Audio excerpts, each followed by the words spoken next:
जुड़ बैठी गुरु रूप साध संगत जी। आओ सारे रसना की पवित्रता वास्ते, मन की एकाग्रता वास्ते गज गज के फतेह की सांझ करिए, कोई रह ना जावे। आखो सारे वाहिगुरु जी का खालसा, वाहिगुरु जी की फतेह। एक दिन का कथा का समागम नगर महस पिंड नूं अकाल पुरख वाहिगुरु ने बख्शिश किया है। साडे तो पहला गुरमुख प्यारे रागी सिंह सहवाना की रसना तो बहुत ही गुरबाणी का रस भिन्ना कीर्तन आप जी ने सुनिया। आप जी बड़भागे बने हो। आओ 9 बजे तक आपने विचार करनी है। ये नगर प्यार वाला शरधा वाला नगर है। अज इस स्थान ते सानू दूजी बारी आने का समा मिले। अज तो 22 साल पहला इस जगह ते आए सी। उदों बहुत छोटी उम्र सी। 1999 दे विच गुरु की बाणी का वचन है, नक नथ खसम हथ किरत धक्के दे, जना दाने तहां खाने नानका सच है। 22 साल बाद किते समा मिले। अकाल पुरख की बख्शिश वाहिगुरु की मेहर के द्वारा ये जो दिन चल रहे हैं, ये गुरु तेग बहादुर महाराज का 400 साला अवतार दिहाड़ा सारी सिख कौम मना रही है। ये जो अज आपां कथा का समागम रखे है, ये गुरु साहब के 400 साला अवतार दिहाड़े को समर्पित है। वैसे असीं दीवान लाने हुंदे आ, क्योंकि इन्ना छेती दीवाना का प्रबंध नहीं सी हो सकता। दीवान पंडालों च लगते हैं, इकट्ठ वड्डा हुंदा है, वड्डा प्रबंध करना पैंदा है। भाई जसपाल सिंह गुरमुख प्यारे साडे कोले जाते हुंदे, उन्होंने विचार की भी आपां दीवान कदे फेर ला लवांगे, पहला एक दिन का कथा का समागम करिए। क्योंकि गुरु साहब का 400 साला अवतार दिहाड़ा है। जिन्हों ने हिंद कौम नूं, हिंदू धर्म नूं बचाया, ते अवतार दिहाड़ा मनाउणा अपना फर्ज बनता। सारिਆਂ जगह जगह ते समागम करने अपना फर्ज बनता साध संगत।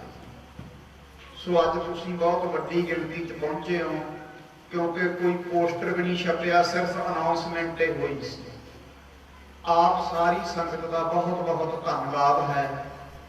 जिन्ना समा कथा चलेगी किसी ने रौला नहीं पाना, क्योंकि कथा दे विच रौला पाना ये मनमत है।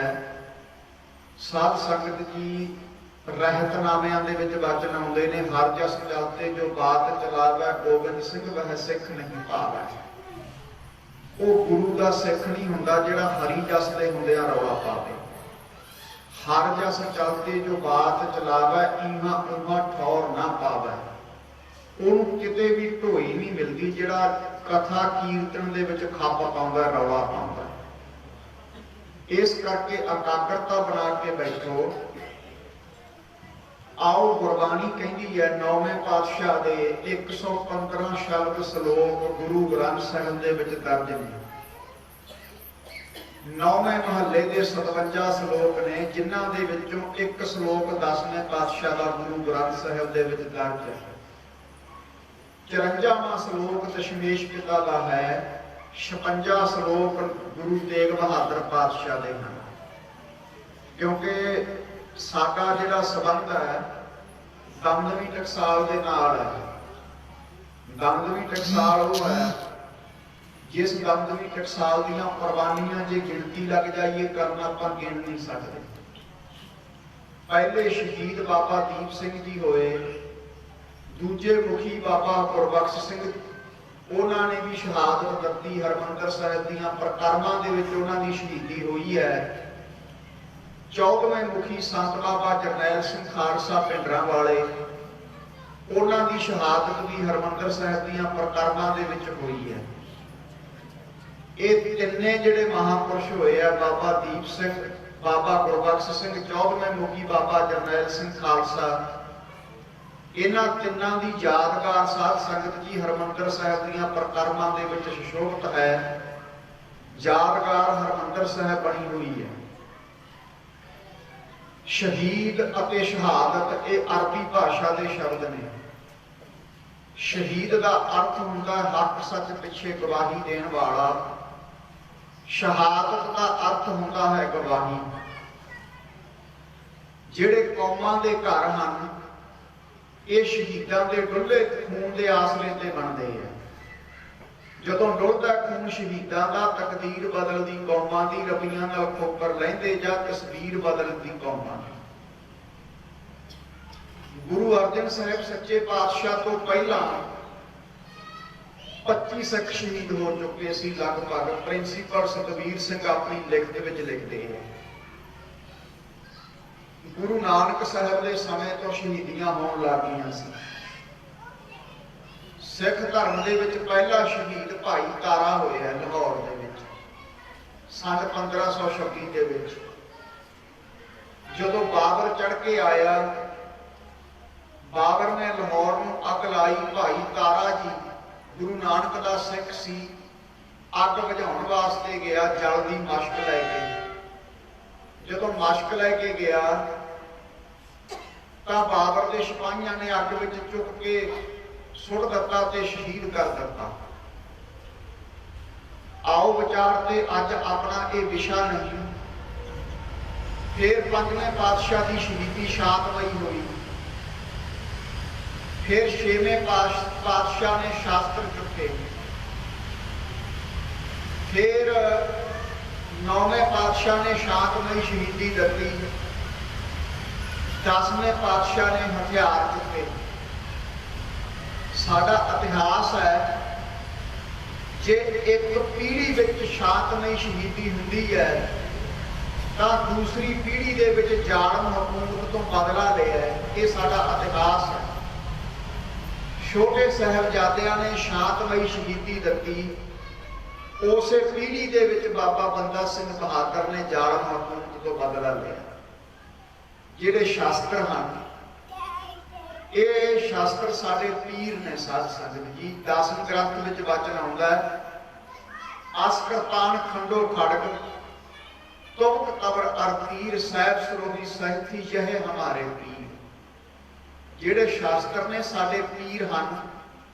ਬਿਨਾਂ ਹਥਿਆਰ ਤੋਂ ਸਿੱਖ ਭੇਡ ਵਰਗਾ ਹੈ। ਕਈ ਕਿੰਤੂ ਪ੍ਰੰਤੂ ਲੱਗ ਜਾਂਦੇ ਆ ਕਰਨ ਵੀ ਬਾਬਿਆਂ ਨੂੰ ਰਾਈਫਲਾਂ ਚੱਕਣ ਦੀ ਕੀ ਲੋੜ ਪੈ ਗਈ। ਸਾਡੇ ਗੁਰੂ ਨੇ ਕੱਲਾ ਸੰਤ ਨਹੀਂ ਬਣਾਇਆ, ਸਾਡੇ ਗੁਰੂ ਨੇ ਖਾਲਸੇ ਨੂੰ ਸੰਤ ਸਿਪਾਹੀ ਬਣਾਇਆ। ਗੁਰੂ ਨੇ ਬਚਨ ਕੀਤਾ ਹੈ, ਬਿਨਾਂ ਸ਼ਾਸਤਰ ਕੇਸ ਨਰਮ ਭੇਡ ਜਾਨੋ। ਬਿਨਾਂ ਹਥਿਆਰ ਤੋਂ ਤੇ ਕੇਸਾਂ ਤੋਂ ਸਿੱਖ ਭੇਡ ਵਰਗਾ ਹੈ। ਪੱਕ ਤਾਹੇ ਕਾਨ ਨੂੰ ਕਿਤੇ ਲੈ ਸਿਧਾਨੋ, ਕੰਨ ਫੜੋ ਤੇ ਜਿੱਧਰ ਮਰਜੀ ਲੈ ਜਾਓ। ਇਸ ਕਰਕੇ ਸ਼ਾਸਤਰ ਧਾਰੀ ਹੋਣਾ ਸਾਡਾ ਫਰਜ਼ ਹੈ। ਸ਼ਾਸਤਰ ਸਾਡੇ ਪੀਰ ਹਨ। ਆਪ 5 ਟੱਕਿਆਂ ਦੇ ਵਿੱਚੋਂ ਕਿਰਪਾਨ ਪਵਾਈ। ਕਿਰਪਾਨ ਇਹ ਵੀ ਇੱਕ ਸ਼ਾਸਤਰ ਹੈ। ਭਾਈ ਨੰਦ ਲਾਲ ਜੀ ਕਹਿੰਦੇ ਹੈ, ਗੁਰੂ ਗੋਬਿੰਦ ਸਿੰਘ ਮਹਾਰਾਜ ਕਹਿੰਦੇ ਹੈ, ਜੇ 5 ਕਤਾਰਾਂ ਦੇ ਵਿੱਚੋਂ ਅੰਮ੍ਰਿਤ ਛਕ ਲਿਆ ਤਾਂ ਇੱਕ ਵੀ ਕਤਾਰ ਛੱਡ ਦਿੱਤਾ ਤਾਂ ਤੂੰ ਸਿੱਖ ਨਹੀਂ। ਨਿਸ਼ਾਨੇ ਸਿੱਖੀ 5 ਹਰਫ ਆਮ, ਹਰਗਿਜ਼ ਨਾ ਬਾਸ਼ਦੀ 5 ਮੁਆਫ। ਜੇ ਇੱਕ ਵੀ ਤੈਂ ਛੱਡ ਦਿੱਤਾ, ਕਈਆਂ ਦੀ ਆਦਤ ਹੁੰਦੀ ਹੈ ਜਦੋਂ ਦੀਵਾਨ ਚ ਆਉਣਾ ਕਿਰਪਾਨ ਉੱਪਰ ਦੀ ਪਾ ਲੈਣੀ, ਘਰ ਜਾ ਕੇ ਲਾ ਕੇ ਕੀਲੇ ਤੇ ਟੰਗ ਦੇਣੀ। ਇਹੋ ਜਿਹੀ ਰਹਿਤ ਗੁਰੂ ਨੂੰ ਪਸੰਦ ਨਹੀਂ। ਇਹ ਧੋਖਾ ਅਸੀਂ ਆਪਣੇ ਆਪ ਨੂੰ ਦੇ ਰਹੇ ਹਾਂ। ਗੁਰੂ ਨੂੰ ਨਹੀਂ ਕੋਈ ਠੱਗ ਸਕਦਾ। ਅੰਮ੍ਰਿਤ ਛਕ ਕੇ ਕਈ ਬੀਬੀਆਂ ਦਾ ਸੁਭਾਅ ਹੁੰਦਾ ਕਿਰਪਾਨ ਵੀ ਪਾਲੀ ਤੇ ਕੰਨਾਂ ਚ ਕਾਂਟੇ ਵੀ ਪਾਲੇ। ਫਾਇਦਾ ਕੀ ਹੋਇਆ ਫਿਰ ਕਿਰਪਾਨ ਪਾਉਣ ਦਾ? ਕੰਨਾਂ ਨੂੰ ਵਿੰਨਣਾ, ਨੱਕ ਨੂੰ ਵਿੰਨਣਾ ਇਹ ਮਨਮਤ ਹੈ। ਇਹ ਗੁਲਾਮੀ ਦੀ ਨਿਸ਼ਾਨੀ ਹੈ। ਜਦੋਂ ਮੁਗਲ ਹਿੰਦੂਆਂ ਦੀਆਂ ਲੜਕੀਆਂ ਨੂੰ ਚੁੱਕ ਕੇ ਲੈ ਜਾਂਦੇ ਸੀ ਤਾਂ ਉਹਨਾਂ ਦੇ ਕੰਨ ਤੇ ਨੱਕ ਬੰਨ੍ਹ ਦਿੰਦੇ ਸੀ। ਬੜੇ ਅਫਸੋਸ ਦੀ ਗੱਲ ਹੈ, ਇਹ ਸਾਡੇ ਸਿੱਖਾਂ ਦੇ ਵਿੱਚ ਵੀ ਰਿਵਾਜ ਆ ਗਿਆ। ਉਹਨਾਂ ਨੂੰ ਨਚਾਉਂਦੇ ਸੀ ਤੇ ਸਾਡੇ ਸਿੱਖਾਂ ਦੀਆਂ ਕੁੜੀਆਂ ਵੀ ਤੀਆਂ ਦੇ ਤਿਉਹਾਰ ਦਾ ਬਹਾਨਾ ਲੈ ਕੇ ਨੱਚਦੀਆਂ ਨੇ। ਇਹ ਅਫਸੋਸ ਦੀ ਗੱਲ ਹੈ। ਇਹ ਤੀਆਂ ਦਾ ਤਿਉਹਾਰ ਕਿੱਥੋਂ ਚੱਲਿਆ? ਮੁਗਲਾਂ ਤੋਂ।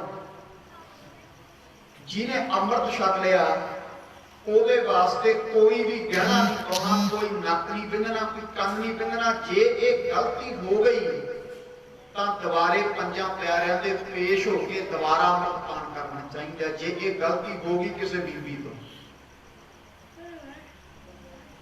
ਨੱਕ ਕੰਨ ਬਿੰਨਣਾ ਅੰਮ੍ਰਿਤ ਛਕ ਕੇ ਖਾਸ ਕਰਕੇ ਮਾੜੀ ਗੱਲ ਹੈ ਸਾਧ ਸੰਗਤ, ਕਿਉਂਕਿ ਰੋਮਾਂ ਦੀ ਬੇਅਦਬੀ ਹੁੰਦੀ।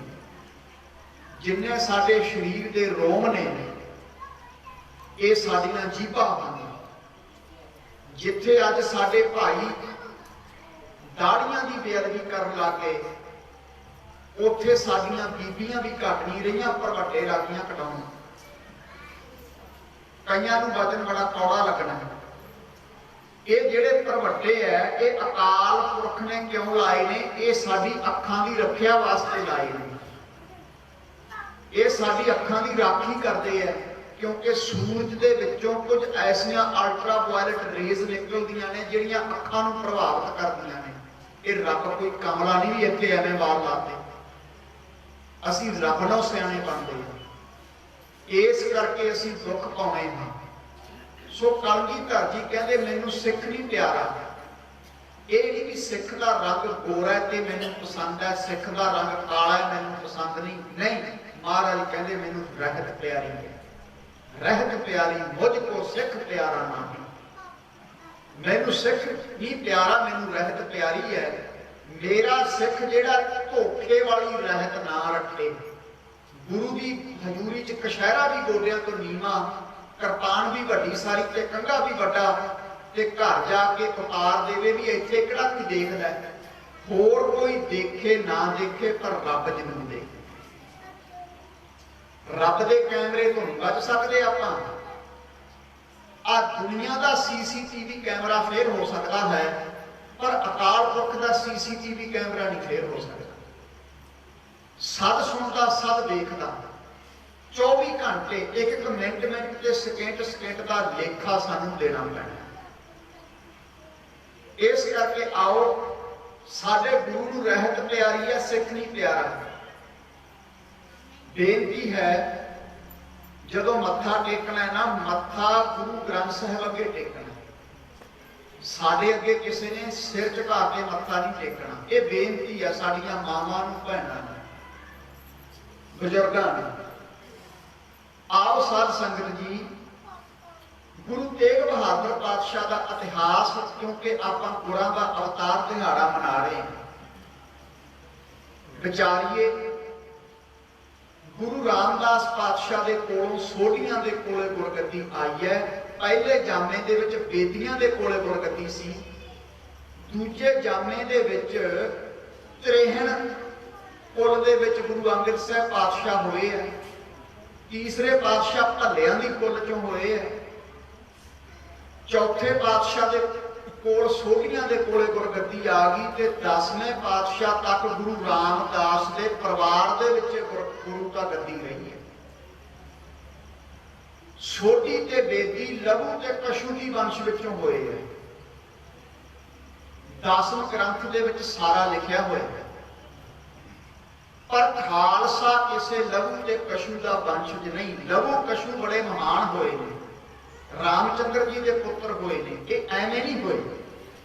ਅੱਜ ਦੇ ਸਾਡੇ ਕਈ ਕੱਟੜ ਕਹਾਉਣ ਵਾਲੇ ਦੂਜੇ ਧਰਮਾਂ ਦੀ ਨਿੰਦਿਆ ਕਰੀ ਜਾਂਦੇ ਨੇ।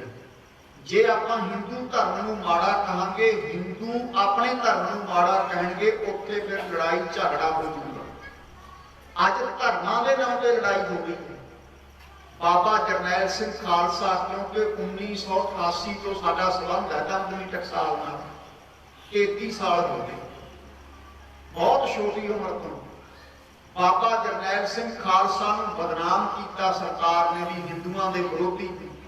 ਬਾਬਾ ਜਰਨੈਲ ਸਿੰਘ ਖਾਲਸਾ ਦੇ ਪਰਿਵਾਰ ਨਾਲ ਸੰਬੰਧ ਹੈ ਸਾਡਾ ਬੜਾ ਪੁਰਾਣਾ। ਬਾਬਾ ਜਰਨੈਲ ਸਿੰਘ ਖਾਲਸਾ ਨੇ ਹਿੰਦੂਆਂ ਦੇ ਮੰਦਿਰ ਬਣਾਏ।